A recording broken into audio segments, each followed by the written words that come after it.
Hi friends, so this is my discussion post for Module 1, responding to what do generalist social workers do? Briefly explain what the generalist intervention model is and list each step. So from my studies and the book, a generalist social worker is someone that is competent in several different areas and facets of social work.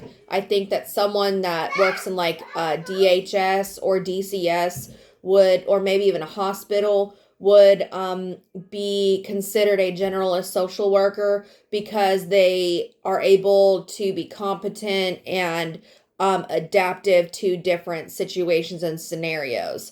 And for the generalist intervention model is a 7-step model that generalists use to move from a beginning to an end of a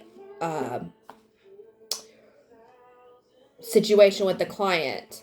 The first one is the engagement. The engagement is where you kind of build a rapport with the client when you listen to the client, observe the client, and let them get to know you a little bit as a professional.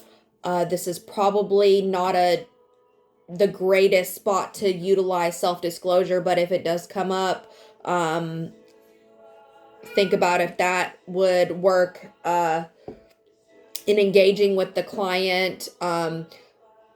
Things even like body language are very important to be aware of as well during this step. And any introductory paperwork that will need to be done. Also to discuss any services that your organization offers.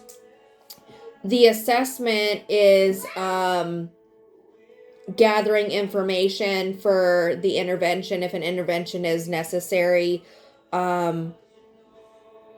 What the problem is, what causes it, what any other subjects in regards to what the initial problem is for the social worker to be involved. And then the planning stage is where you work with the client, not to the client, with the client to build a plan. And that has, 8 subcategories or sub-steps. 1 is the planning step. You work with the client. 2 is prioritize the problem. 3 is translate problems into needs.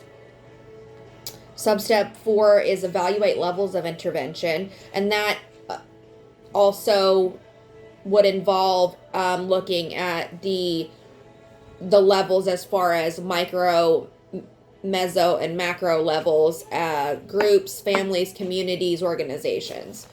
In the sub-step 5 is establish goals or end results. What the results would like to be when the services come to an end. Number 6 is specify objectives, because sometimes goals are vague and objectives give a more clear picture.